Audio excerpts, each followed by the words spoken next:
Doctor, help. Look at him.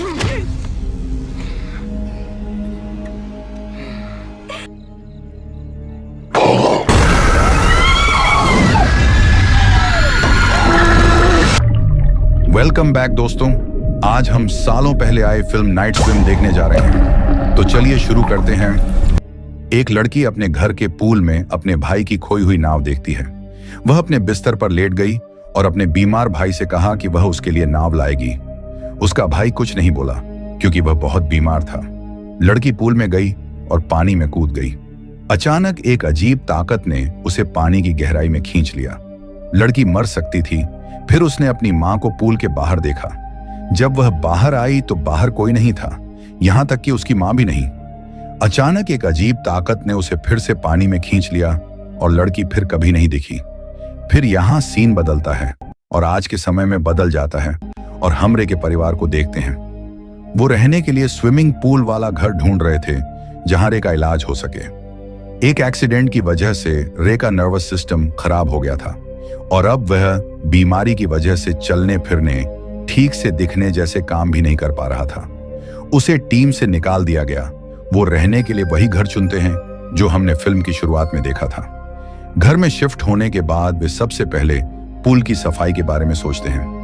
ऐसा करते समय रे का हाथ कट जाता है। अब वे पूल की सफाई के लिए कुछ पेशेवर लोगों को बुलाते हैं। इस पूल का पानी का सोर्स जमीन के अंदर से था। उन्हें खुद पूल में पानी नहीं डालना पड़ता था।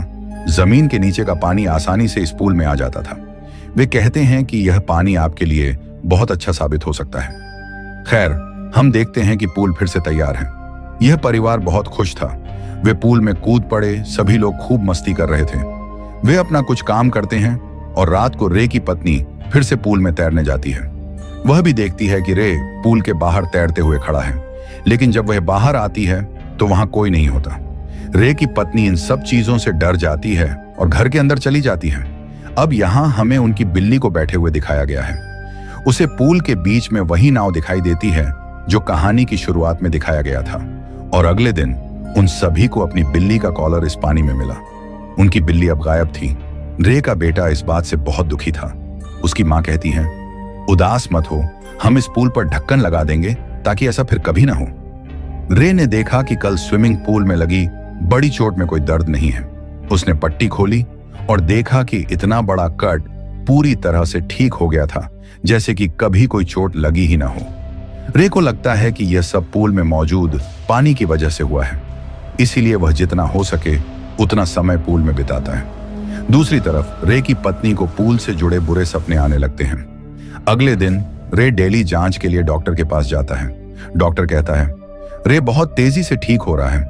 तभी दिखाया गया है कि रे का बेटा स्विमिंग पूल के पास बैठा था और अचानक स्विमिंग पूल में बहुत सारे सिक्के आने लगते हैं। उसे लगता है कि ये सिक्के शायद उसके पिता ने फेंके हैं और वह उन्हें इकट्ठा करना शुरू कर देता है। अचानक उसे पानी में एक लड़की दिखाई देती है, वही लड़की जो इस मूवी की शुरुआत में इस पूल में खो गई थी। वह लड़की स्विमिंग पूल के ड्रेन होल से मदद मांग रही थी। जब वह इस ड्रेन में अपना हाथ डालता है तो उसे एक खिलौना मिलता है। जब वह इस खिलौने को बाहर निकालता है तो उसे इस पर बहुत सारे बाल दिखाई देते हैं। अचानक वे बाल हाथों में बदल जाते हैं और ये हाथ उसे अपनी ओर खींचने लगता है। लड़का डर जाता है और यहां से बाहर आ जाता है। वह ये सारी बातें अपनी मां को बताता है, लेकिन जब उसकी मां चेक करती है तो वहां कुछ भी नहीं होता। वो सभी एक साथ रे की बेसबॉल प्रैक्टिस में जाते हैं। ऐसा करते समय रे को पहले कमजोरी महसूस हो रही थी, लेकिन जब वो अपना पूरा ध्यान लगाता है तो इस बार ऐसा शॉट मारता है कि बॉल फट जाती है। सबके साथ साथ वो भी इस बात से हैरान रह जाता है। रात को टाइसन के यहाँ रे और उसकी पत्नी डिनर के लिए जाते हैं। रे की बेटी अपनी फ्रेंड को बुलाती है। जब वो स्विमिंग पूल में तैर रहे होते हैं तो उस लड़की को पानी में एक भूत दिखाई देता है। इससे डर कर वो पूल से बाहर आने ही वाली होती है, लेकिन वही भूत उसे पानी में खींच लेता है। इतना ही नहीं, ये भूत उसे स्विमिंग पूल के पानी से नीचे भी ले जाता है। ये लड़की खुद को इससे बचाते हुए स्विमिंग पूल से बाहर आ जाती है। वो इतनी डर जाती है कि उसका भाई भी समझ जाता है कि उसके साथ कुछ बुरा हुआ है।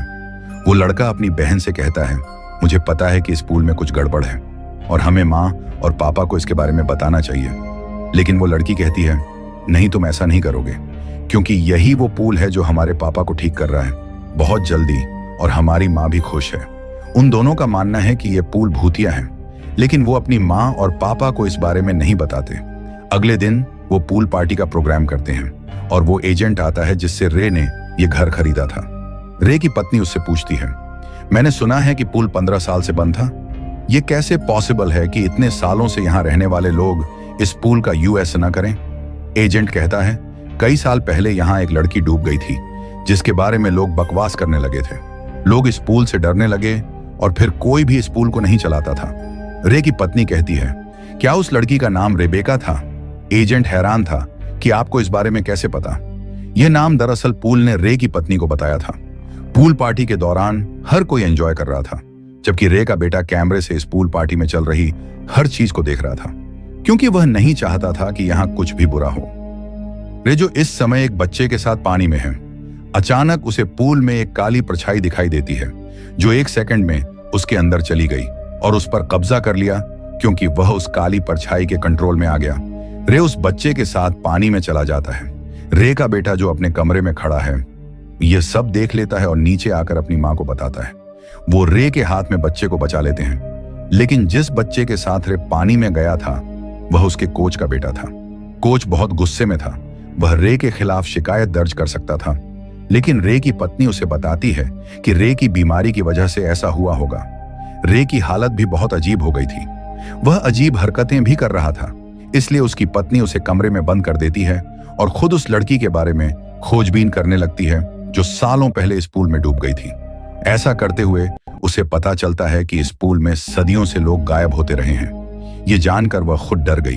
वह सबसे पहले इस पूल से पानी निकालती है और फिर रेबेका की मां के पास जाती है और उससे पूछती है कि रेबेका और आपके बेटे को क्या हुआ, जो बहुत बीमार है।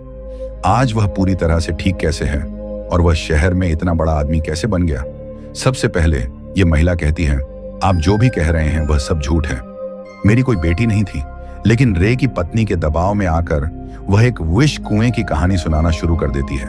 एक ऐसे कुएं की कहानी, इसमें सिक्के डालने से लोगों की इच्छाएं पूरी हो जाती थी, क्योंकि इस कुएं का पानी जादुई था और इसीलिए उस पानी की पूजा की जाती थी।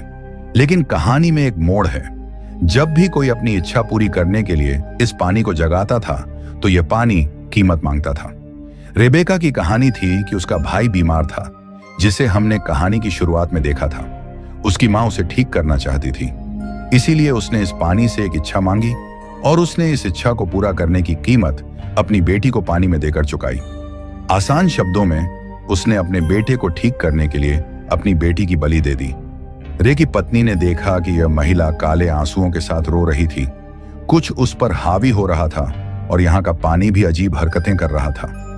वह इन सब चीजों से डर जाती है और चली जाती है। लेकिन अब वह यह भी समझ चुकी थी कि उसने रे को ठीक करने के लिए इस पूल को भरा था। रे ठीक हो जाएगा, लेकिन यह पानी उसके एक बच्चे को निगल जाएगा। घर पहुंचकर हम देखते हैं कि रे के 2 बच्चे अपने माँ बाप को ढूंढ रहे हैं और तभी रे के बेटे को बाहर अपनी बिल्ली की आवाज सुनाई देती है। जब वह चेकअप करने के लिए बाहर जाता है तो वह यह देखकर हैरान हो जाता है कि पूल फिर से पानी से भर गया था।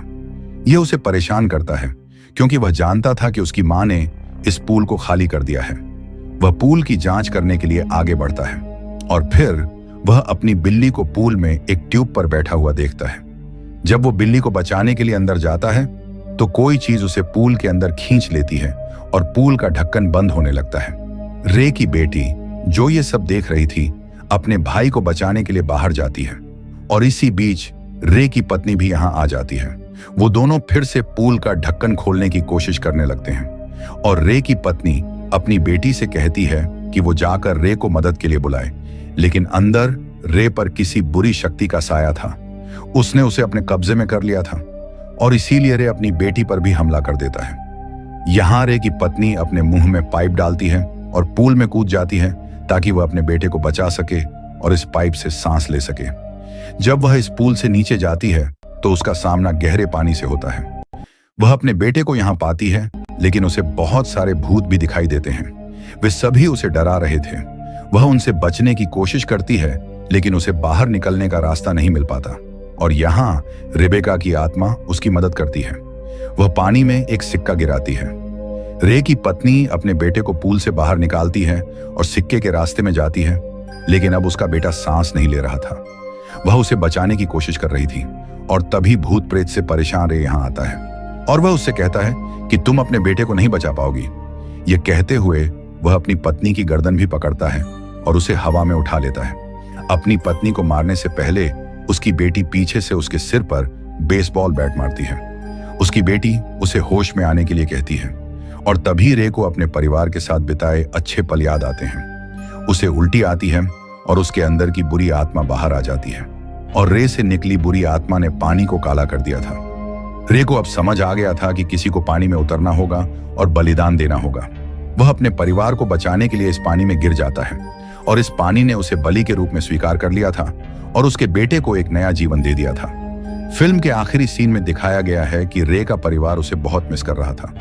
उन्होंने अब फैसला कर लिया था कि वे अपनी बाकी की जिंदगी इसी घर में रहेंगे ताकि कोई फिर कभी इस पूल के पानी को न जगा सके और न ही यह पूल किसी और को मारता है।